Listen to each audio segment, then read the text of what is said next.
छत्रपती शिवाजी महाराज की. दुसरं कोणाला तो झाला नको पाहिजे, दुसरं कोणाला बळी पडलं नको पाहिजे म्हणून या आत्ताच ती कारवाई जर केली आणि तुम्ही त्यांना जर पदमुक्त केलं तर आणि आम्हाला आपल्याकडनं अपेक्षित आहे आपण योग्य नाही घेऊन त्याला घरी पाठवाल इतकंच आमचं म्हणणं आहे, जेणेकरून आपल्या पूर्ण जो दवाखाना विभाग त्या एकट्या माणसामुळे बदनाम आहे. याच्यापूर्वीचे आपले अधिकारी पण असेच होते, त्यांना आम्ही त्यावेळेस आपले नगरसेवक सगळे पक्षाचे होते, त्यांनी त्यांच्या पद्धतीने समजावून त्या अधिकाऱ्याला तेव्हा दम देऊन किंवा त्याला समजावून त्याला सांगून तेव्हा ते पद्धत संपवली होती. पण नव्याने साहेब आता आपल्या प्रशासक राजमध्ये अशा पद्धतीने जर आपले वैद्यकीय अधिकारी वागत असतील साहेब, ज्या आरोग्याशी संबंधित ज्या जळगाव शहरातल्या नागरिकांच्या आरोग्याशी संबंधित आपला दवाखाना विभाग आहे त्या ठिकाणी असे प्रकार चालत असतील साहेब, एकदम निंदनीय आणि त्याचा ठपका आहे. यापूर्वी त्यांनी अनेक वेळा पैशांची या त्या मार्गाने कमवलेले या त्या मार्गाने त्यांच्यावर गैरव्यवहाराचे ठपके ते आहेच. याच्यापूर्वी त्यांनी अशा अश्लील चाळे इतर महिलांसोबत केल्याचे आपल्या निदर्शनास आलेलं आहे.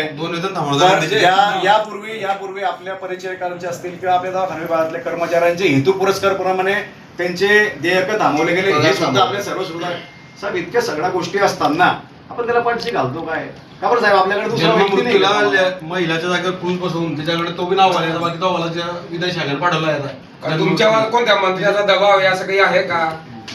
एक मिनिट बोला तुम्ही. आम्हाला आमची इतकीच रास्त मागणी आहे की तुम्ही त्यांना इथे बोलवा. इथे बोलवल्यानंतर साहेब तुम्ही त्याला फक्त इतकं विचारा तुम्ही त्याला बोलवा घरी साहेब, तुम्ही इथे त्याला एकदा बोलवा घरी. तुमच्या त्या निष्काळजीपणामुळे लाखो रुपयांचा आपला औषधी साठा कालबाह्य झाला ना साहेब. त्याच्या जन्ममृत्यूमध्ये 5 महिला आपले कामगार होते महानगरपालिके कायम, त्यांना त्यांनी बदल्या करून टाकल्या आणि रोजचे लोक ठेवले तिथे त्यांना बोलवा त्यांना कारण त्यांना इथे बोलवा साहेब तुम्ही त्यांना बोलून घ्या नाही तर आताच त्यांना निलंबित करा. याचा असा मेसेज जाईल की तुम्ही महिलाशी पाठीशी आहे.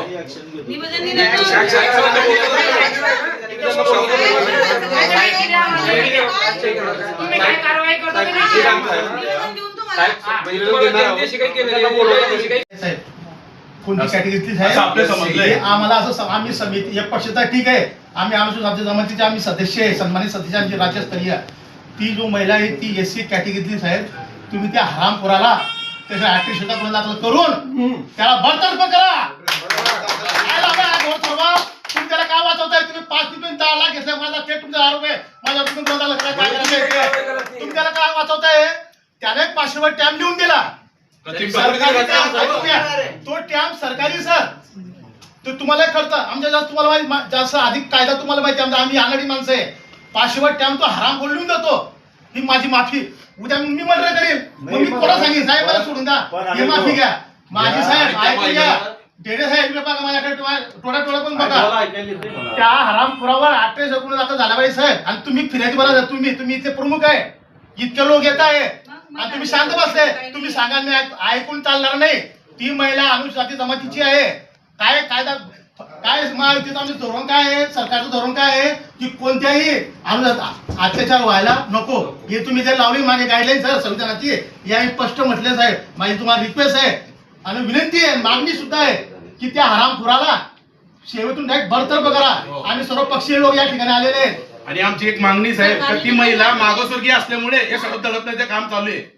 बस दुसरा काही दुसरी जाती धर्माची सोडणं वगैरे जर विषय असतो, पण महिला कोणीही असो तिच्यावर अन्याय होत असेल तर ते चुकीचं आहे. मी पण अनुसूचित जाती जमाती आणि त्या सदस्य आणि RPI जिल्हा अध्यक्ष आहे. मी धावडा सामाजिक संघटनेचा अध्यक्ष आहे. आमच्या महिलेवर असा अत्याचार होत असेल तर आम्ही ऍट्रॉसिटीचा गुन्हा दाखल करू आणि जर कोणी अधिकारी निगलकट्ट बसलेला असेल तर त्याला सुद्धा उचलून बाहेर फेकण्याची आमची तयारी आहे. निलंबनने कार्यमुक्त करा. निर्लज्जपणे मान्य करतो आणि स्टॅम्पवरती लिहून देतो. 500 रुपये स्टॅम्प म्हणून मला कोणाला विचारायची गरज नाही. आपण इथले बॉस त्यांना कार्यमुक्त केला. तोपर्यंत आपण कार्यमुक्त करत नाही तोपर्यंत आम्ही मनपा प्रशासनाला जे खालीमान घालावी लागली ते साहेब जन्ममृत्यूच्या व्यवहारात जो आपल्या महानगरपालिकेचा विषय महाराष्ट्र राज्यापर्यंत देशापर्यंत गेला होता साहेब. अशा माणसामुळे आपल्याला मान खाली घालावी लागली होती. अशा माणसाला काय पाठीशी आणि काय कामाचा काय साहेब? परत ते तर किती दिवस एक मिनिट त्यांना बोलू द्या ना.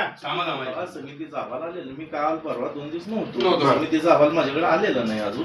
समितीचा अहवाल घेऊन मी निश्चित त्याप्रमाणे साहेब महिलेच्या प्रकरणी इथे संध्या आवाजी गरज काय निश्चित त्याने लिहून दिलेले निश्चित दिसणार तुम्हाला. नाही आम्हाला सर आम्हाला काय तुम्ही आज देता आश्वासन सगळं मीडिया सर जळगाव शहरात आश्वासन माझ्याकडे समितीचा अहवाल येणार आहे. नाही आपण सर त्यात वकील सुद्धा आहेत, वकील सुद्धा सदस्य आहे, सर्व त्याच्यात प्रकारचे काय कारवाई झाली पाहिजे साहेब. जे काय भावना आहे त्याप्रमाणे आणि अहवाल याचा विचार करून मी ऍक्शन आम्हाला सर आवाज केव्हा ही समितीचा साधारण-